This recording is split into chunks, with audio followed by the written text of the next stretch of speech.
Okay, so basically, welcome to the Computer Programming 143 review lecture, where we've got the fun task of going through last week's work in about 30 minutes or 40 minutes. And I want to do I don't want to focus on the theory.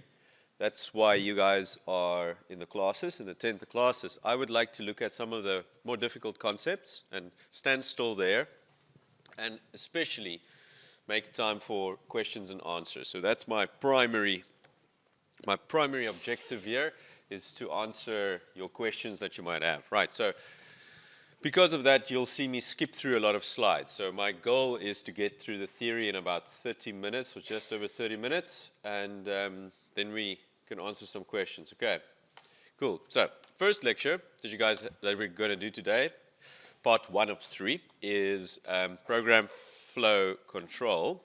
So this is about in the textbook where we are here in chapter 4.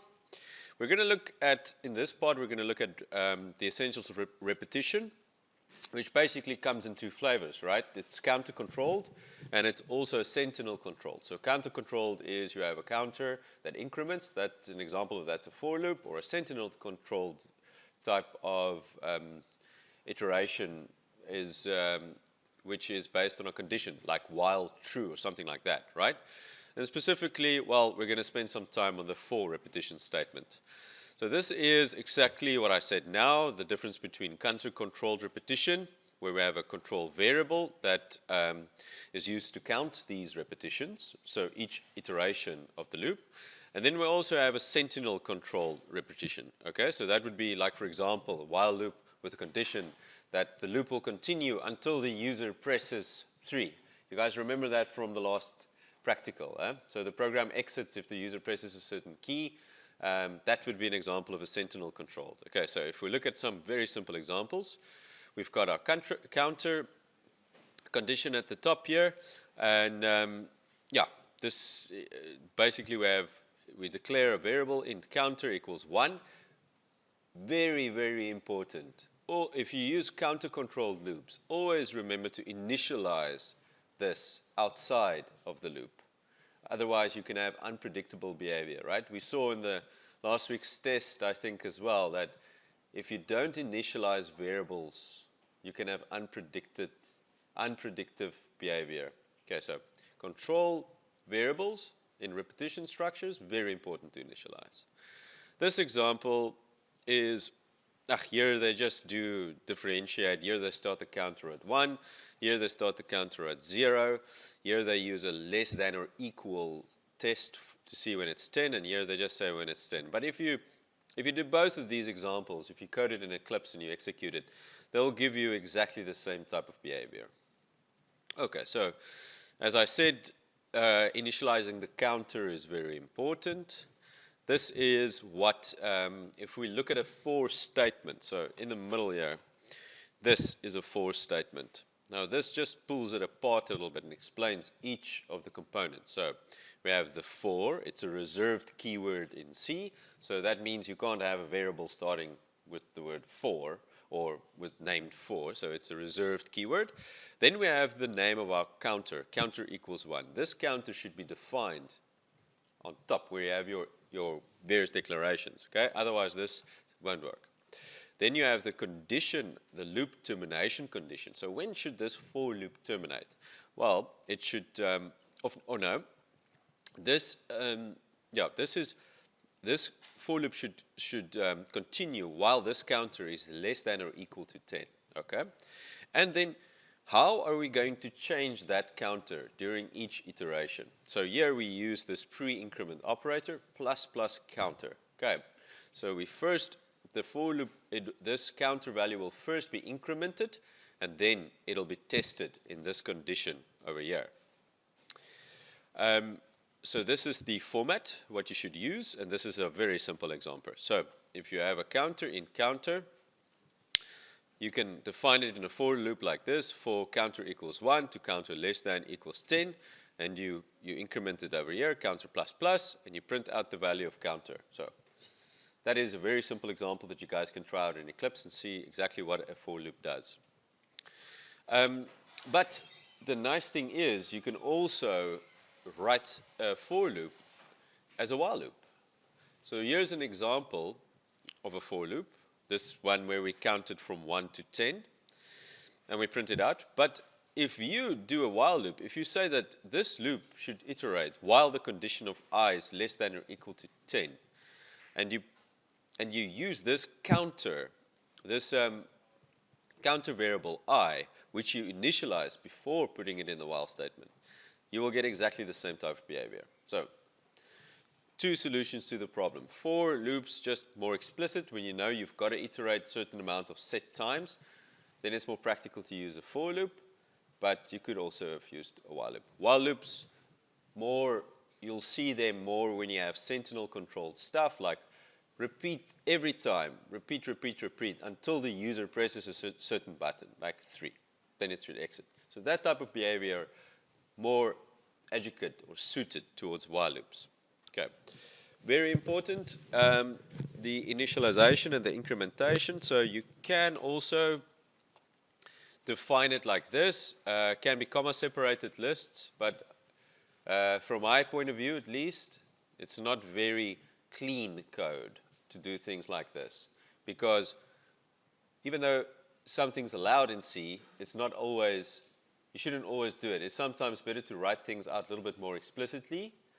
Then that makes your debugging of your program much easier. Okay, so now it can become a little bit more complicated. You can do, regarding the initialization, loop continuation and increment statements can also contain arithmetic expressions. But again, I don't think it's necessarily the best approach to do things like that. Okay. All right, so now what we have is, if we look at our increments, our loop incrementation, then it's not always necessary for it to be positive. Here we have our loop counter going in the positive direction, but it's not necessarily the requirement. It can also go from 10 down to 1. So there's a bit of room for us to work on that. This is just how a for loop is expressed in terms of the flow diagram. Okay, so you can go through that a little bit and try and understand it.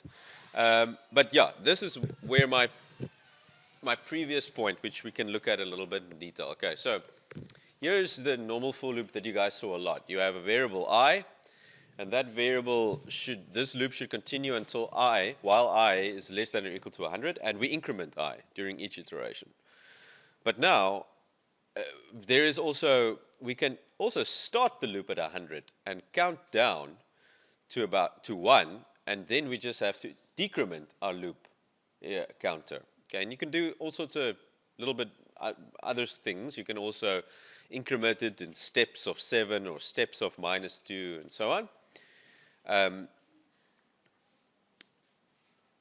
Okay, and here's an example where a for loop would be very useful.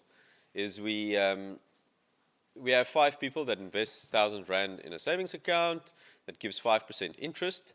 So assuming that all the interest is left on deposit in the account, it's just a bit of financial stuff, then we need to calculate and print the amount of money in the account at the end of each year for 10 years. So if you have a problem that's given to you, and we need to translate that into computer terms, right? We need to go from a problem statement in the world, like a real-life problem statement, into something that we as programmers are going to implement. How are we going to do that? We're going to look for keywords in this paragraph. So the keyword here is we've got to do something. We've got to calculate this financial formula. We got to for year 1 to year 10. So immediately that points me in the direction of a repetition type control structure. I could have used the while also, but obviously the flavor of this part is now for loop, so we're going to use a for loop to solve it. And this is exactly how they solve it. So they initialize the principal value to 1,000 and the interest rate to 5%, and then they loop for each of the 10 years. So from year 1 to year 10 in steps of 1 year. So now my for statement is becoming a little bit more explicit over here, right? So what do we have to do during each of the iterations? We're going to calculate the investment amount at the end of the year, and we're going to display the year as well as this investment amount. And here's what it looks like in a program format. It's not very challenging. You guys already know the include statements of the standard libraries. We're going to use the include math.h library here. And why do you guys think we're going to do that? We're doing that because we're using this pow function from that math library. This pow function will raise something to the power of something else. So here we raise 1.0 plus rate to the power here. This is exactly what's in this equation there. 1 plus r to the power n. So n is the year. Okay, so yeah, so we have, if we go back, we're initializing everything. Principal is 1,000 and the rate is 5%, the percentage, the interest rate, and we have a year variable. And then we're going to print it out. We're going to start, the amount at the deposit is this. So you can print this out and look at what those format specifiers are going to do. And here's my for loop. So this is the important part. We're going to loop through all of the years, year 1 to year 10, and increment it year by year. And then we're going to calculate the investment amount, and we're going to print out the value over here. And then we're going to return, and our program is finished. This is the expected output from year 1 to year 10. Just a couple of key things. While that's the end of this lecture, but before we exit, and before I ask if there's questions, I want to look at these variable names. So you have a problem statement. You're going to calculate, you're going to increment in years. You have the option to call your variable, your control variable, anything. You can call it A, B, C, I, whatever. But it makes sense when you read code to have it. You're welcome to come in. When you read code, when you look at this program now, you've just read the problem statement. Yes, it makes sense. If I used an I or something, I would know, yes, this represents the year. But if you read this program again in 5 months' time, you're not going to, and you just use very abbreviated variables, you're not going to be able to figure out what this thing does very quickly. So that's why when we translate a problem into a computer solution, try to structure your variables names such that it actually represents what it does, okay? And comments. Comment over here, because that type of stuff will make you a good programmer one day. It'll help you to not write what we call spaghetti code. That's just like a lot of stuff thrown on paper, okay? Or thrown into an editor. And it works, yes, but I don't fully understand why it works, and nobody else is going to know what's going on. So just a little bit of a hint or a sideline. It'll make your life in the future, as the programs become more complex, easier.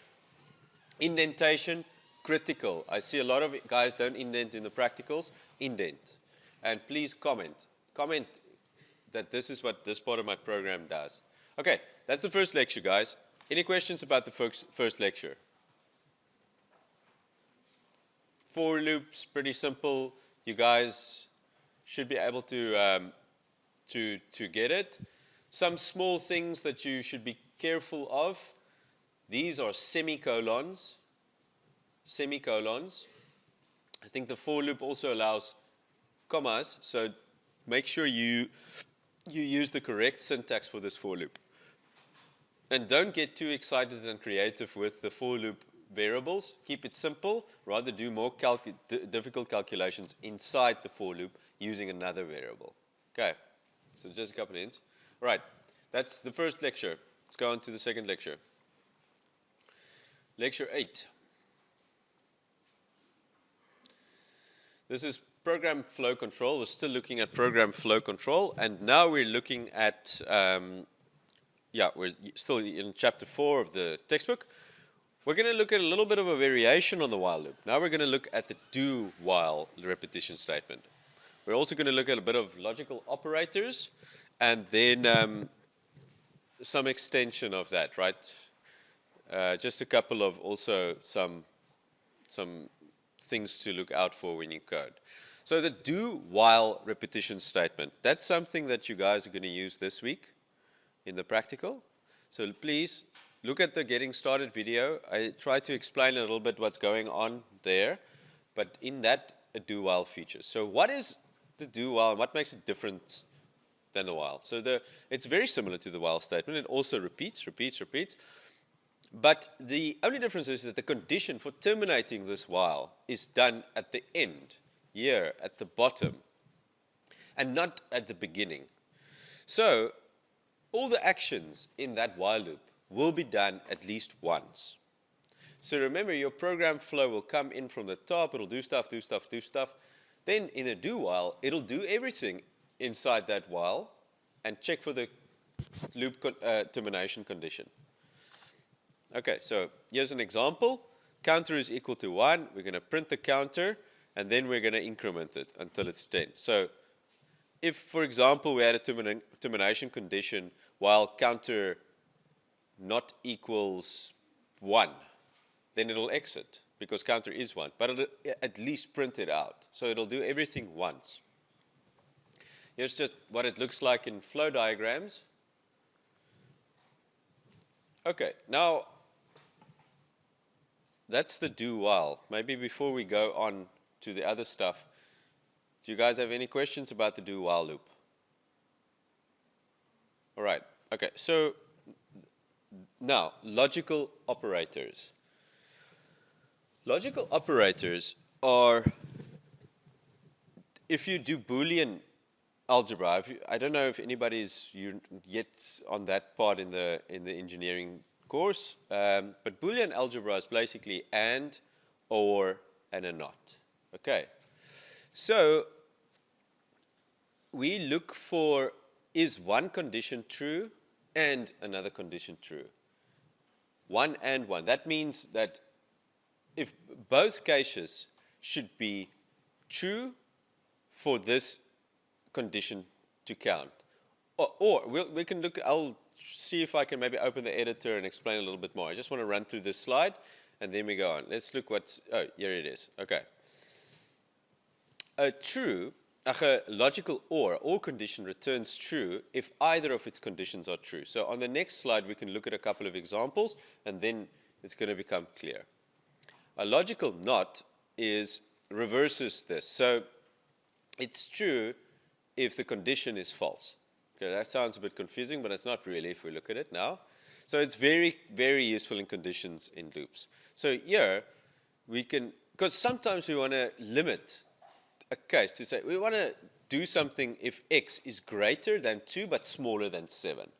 So these operators allows us to write something like that. And we write it like this here. So x has to be greater than 2 and it has to be less than 7. You see? So this is where that and would be very useful because both of these have to be true for this to be true and for this if then to be executed. Okay. Here's just an example of a student's final mark. So you can say this is one way to calculate the mark if it's greater or equal to 50. But this is also another way to calculate the mark. Okay, so it seems that in this example, the student didn't write test A2. He or she wrote test A3. So if he did something called S, and he wrote a test called A1, and he wrote a test called A2, and if all of that was great, he got a mark greater than 50, then he would be able to pass.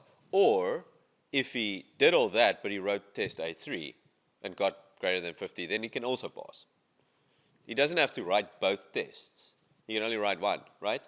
But in either of the cases, he can pass.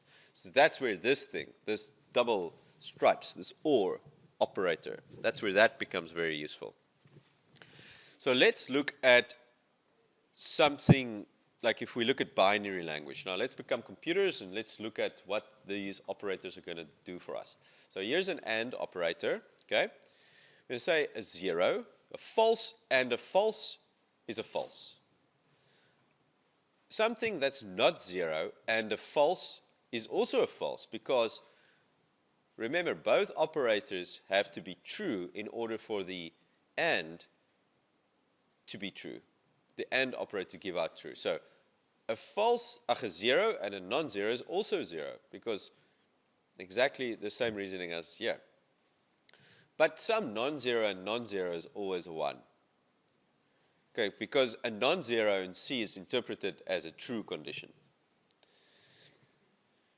A logical OR, let me just, yeah, okay, a logical OR, a 0 or is 0, false or false. If some condition is false and the other condition is also false, the result is going to be false. But if some condition is not 0, and false, then it'll be interpreted in C as true. Same with the other way around, and a non-zero and a non-zero is a true. So this is, we can maybe see if I can implement this, and then we can look at it in what C will do.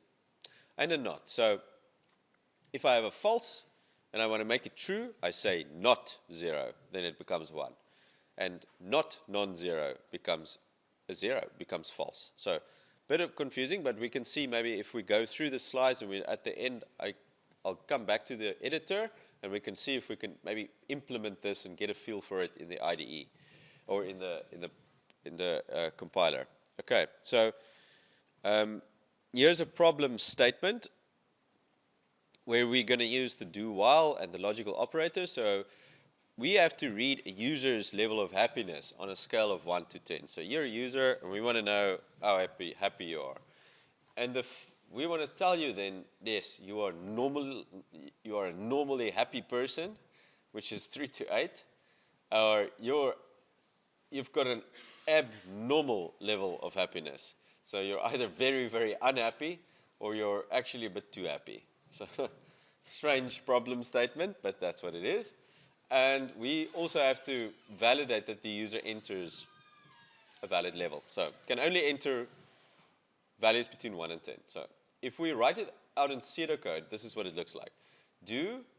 We read the user's level of happiness until the user has input a valid level. Okay?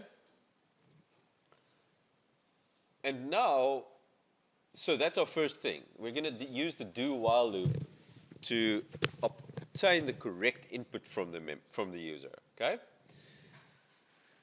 And then we're going to start evaluating that level. We're going to say if the user has a normal level of happiness, inform the user that his happiness level is normal. Otherwise, the happiness level would be abnormal. And the normality is here. It's normal if it's between 3 and 8. Okay. This is what it looks like in C. So we're going to initialize a variable called happiness because the variable A in 5 months' time won't make sense. But if we read the problem statement again, we look at our code, then we can say, oh, okay, calculated the happiness in this part, so it makes sense. The set buff, you guys should know by now, that's just the Eclipse environment. Now, this first do while, we're going to read the user's happiness level on a scale of 1 to 10 until it is valid. Okay, so if the user entered here the first time the correct value, then it'll just exit the loop and it'll go on. So that's where a do while would be very good. Because if it was a while, as you guys saw with the menu that you printed out, I think in last week's practical, you had to do a menu on top, and then you had to print out that exact same menu again in the while loop. This is a nice, neat way to do it. So we know that the do, you're going to come through, you're going to print this out, it's going to test the termination condition, it's going to jump back to the beginning, if it's not the case. Okay, so if the user entered, my happiness is 15, then it's going to go back to the beginning. Now we're going to test it. If the user's happiness is greater or equal to 3, and his happiness or her happiness is less than or equal to 8, then we print out and tell them, you are normal, congratulations. Otherwise, any other value, you are too happy or you're too sad. And you should look for help. Okay, so, and then we end.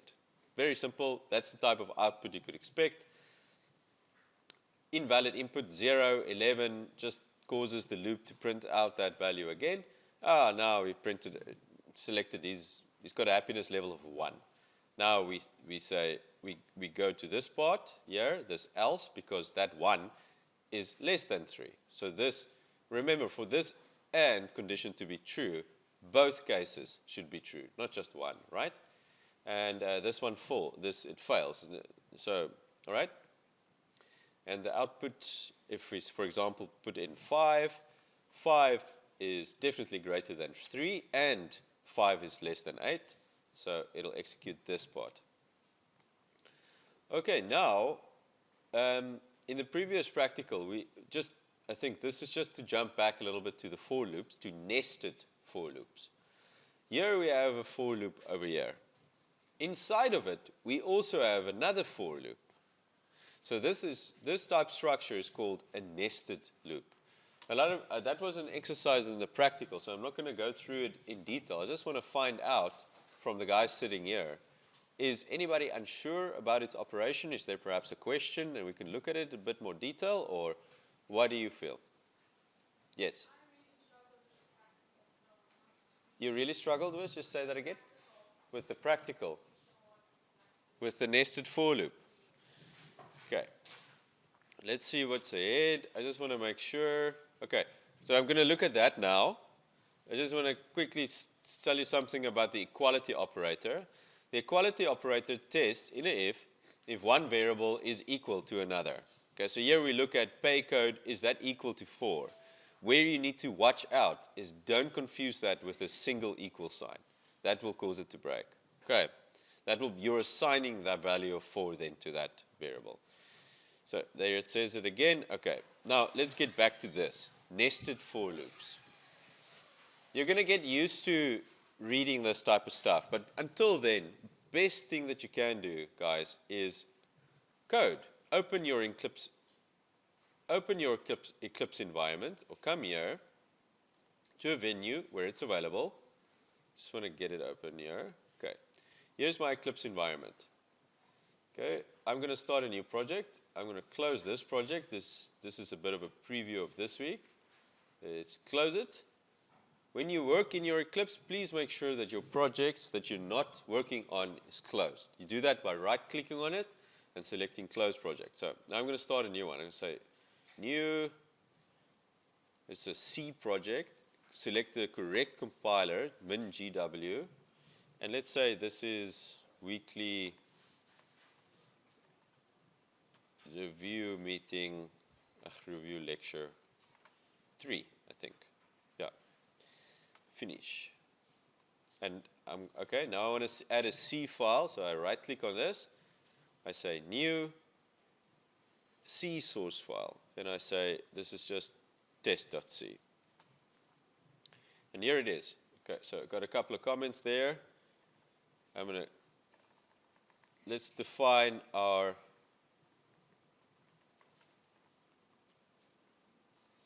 standard libraries.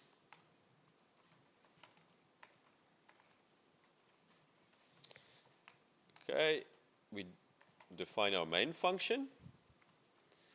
And before I continue, I remember to return 0, because I say main int has to return an int, and I return int here. What I like to do is I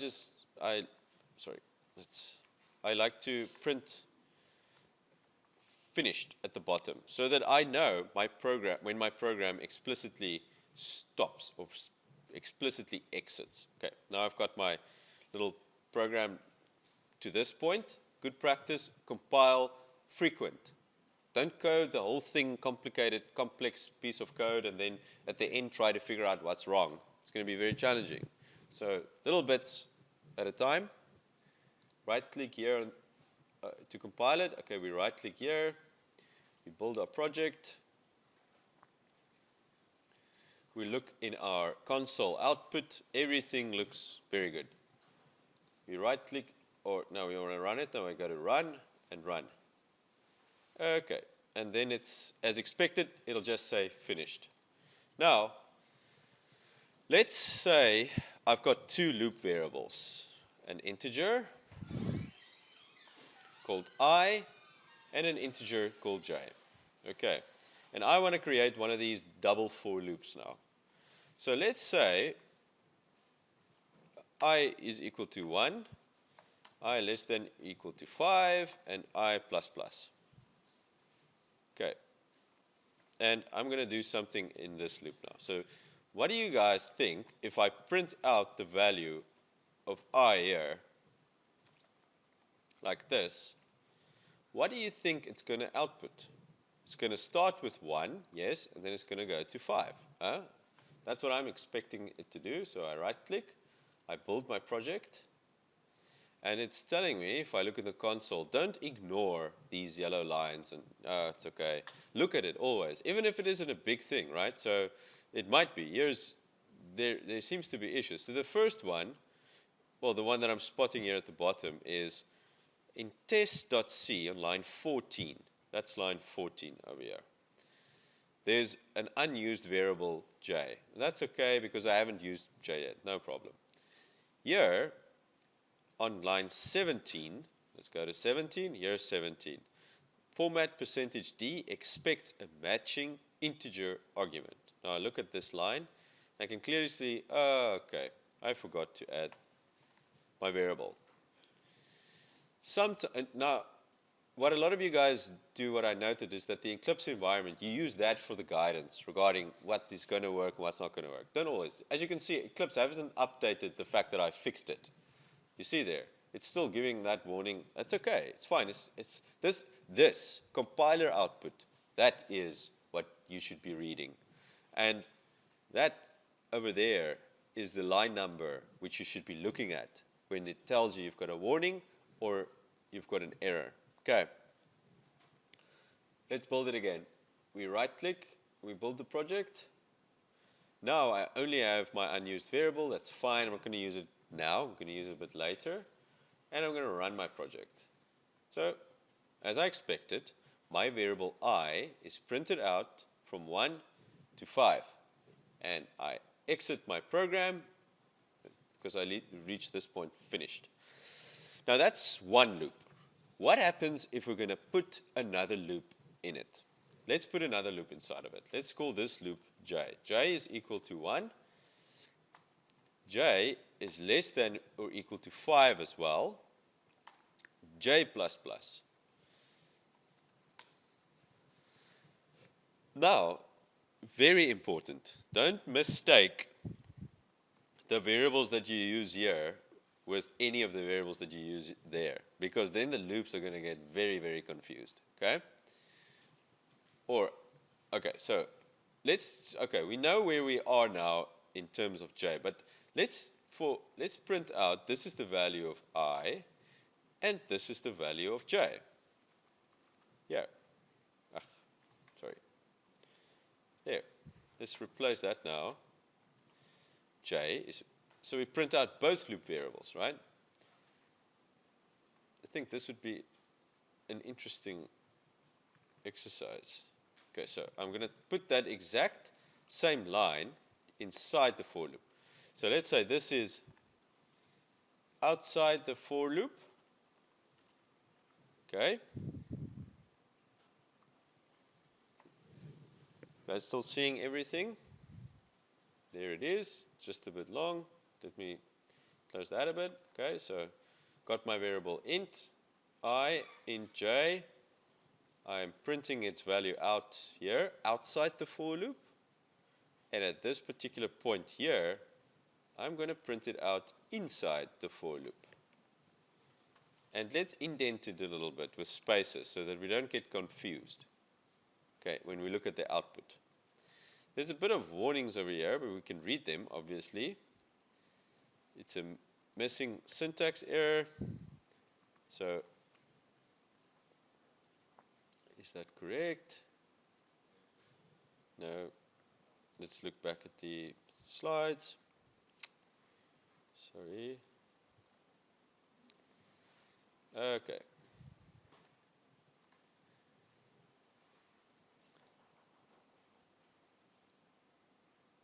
Sorry, guys.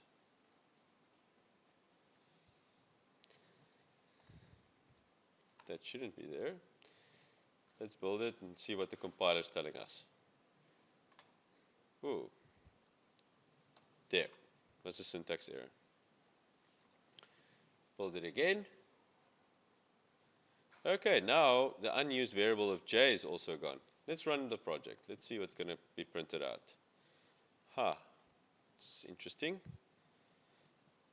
Maybe let's just decrease the loop counter. So let's do each 2 times. Okay, 2 and 2. Just so that we we can look at the output here and at the code here at the same time. I'm going to compile it, and I'm going to run it. Here we go. This also illustrates something else that I think is very important that you guys should have also realized now with the last code runner test. Initializing variables is important. Here it isn't because we initialize it here, but in other cases, especially when you have while loops and do while loops, or not do whiles, but while loops, initialize the variables. Okay, so I've got my two variables. I've got my outside loop called I here, and I print the value for I and j at this particular point. That's this line, this first line. So firstly, I is equal to 1. So there we have. I is equal to 1, and I print out the value of j. So the first time this thing executes, that value of j is uninitialized. You see that? That's why it has this random value over there. That's what my computer does. Another computer running on Linux might initialize it to 0. The code runner test might initialize it to 0. Eclipse might initialize to something else. Both are correct. Doesn't matter. Because that's just, you haven't initialized it explicitly. Okay, but here is just an academic exercise, so it doesn't matter too much. It's, in fact, we want to show you this. So the first time this loop iterates, the for loop on the outside, I is equal to 1. Prints out the value for I, it's equal to 1 there. J is printed out, but it contains garbage. Now it goes into the inner loop. The value of I remains 1. There, you see that? Now the value of j becomes 1. Okay? So now j is 1. And then the j loop goes up again. I remains 1. And then the value of j is incremented to 2. Now, it's fine. It's less than or equal to 2. Third time is going to be 3, so it jumps out. Now, when it jumps out, it goes to the top of the outside loop again. And it increments the I variable. Now it becomes 2. Okay? Now it's 2. Now it goes inside again, and it starts looking. Oh, interestingly, this loop terminated, remember, because we said j was 3. So now it gets to this loop again. J is initialized back to 1, and it repeats until its finalized condition. Okay, so by looking at it like this, I can see when my outside loop executes, how it increments. So for each increment of the outside loop, the inner loop will do all its incrementations. Okay, so the idea with the stars exercise was that you replace this with stars. You say something like this.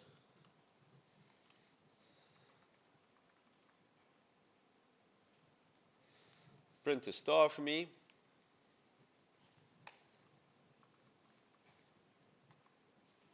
Or not a print a star, sorry. You print a star in the inside part of the loop. Print it here. Like this. Okay, but what's this going to do? This is going to print all the stars next to each other, right? So let's run it. Let's see what's going to happen. We build it. Build the project. Let's run the project. There we go. Ah, we still have this, sorry. That's why I'm only printing out stars now, not the loop variables. We run it. Okay, so I'm printing out 4 stars. Why 4 stars? Because this one iterates twice and this one iterates twice. But what do I do if I want to print out a grid with 2 by 2 stars? Then all I do is I add a new line over here. Okay, so it's gonna print out. It's gonna go row by row. It's gonna start on the first row. It's gonna print 2 stars. It's gonna print a new line and go over to the next row and print 2 stars. That was more or less how that worked. So we right click on this, build it. That's not right.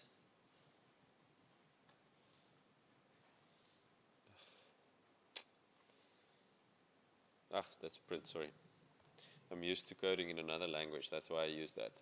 All right, so we right click, build it, and we run it. And now you see a grid of 2 by 2 stars. Okay, because I'm going to do 2 stars, and then I'm going to go on to the next line and do another 2 stars. So each one of the lines are controlled with this outside loop. Okay, so the point here is don't try and read the program and figure it out in your head. Code it, code simple parts of it, and print out. Printf. This printf is the best debugging help that you guys can get. Printf until you understand where in the program you are, at which execution step you are. So, okay, I have about 10 minutes to go through the last lecture, so I have to do that. And then we can look at another couple of questions if there is time.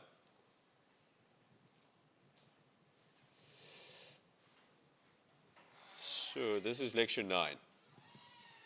Okay. Lecture 9 sorts out control statements for us. If we have a large number of if-else statements, we have if some condition, else if, else if, else if, it gets a bit untidy. And we want to write it nicer. And we do that by using the switch statement. So by using the switch, we can test for a value, and if that value is any one of these particular cases, we do actions. And then after we're done with the actions, we break from the switch statement. So that's what this break statement is for. Here's just what it looks like in a flow diagram.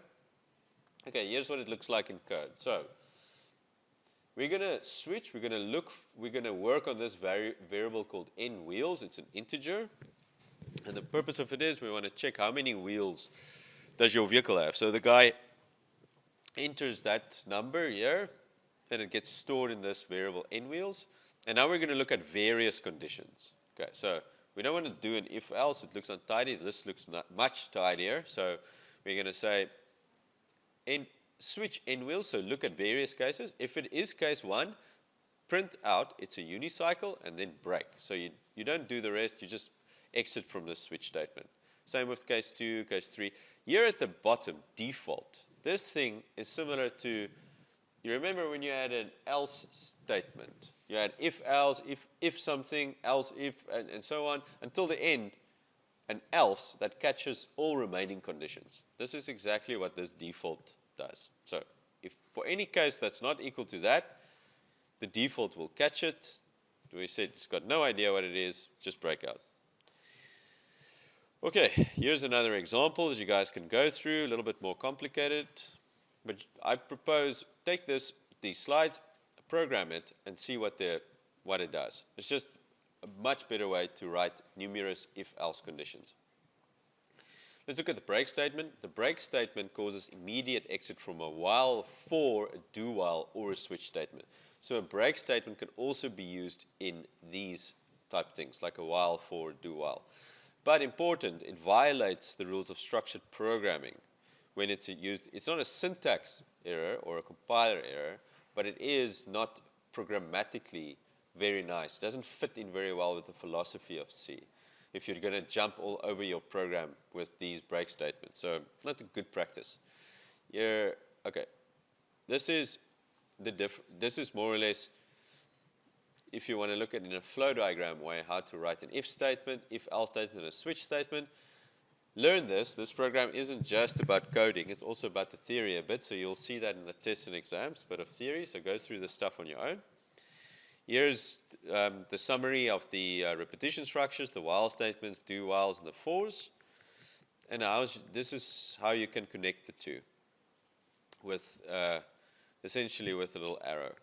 Okay. This stuff is theory, and it's written in. It's all available in your textbook. So I'm not going to look at that in detail. Okay, so the switch statement, just practice it. Not rocket science, just the alternative to an if-else statement. And as I said, it's very important that if you struggle, go to your code editor and write out the code, compile it. Printf is the best friend that you can have here until you understand what the program execution is doing. Okay.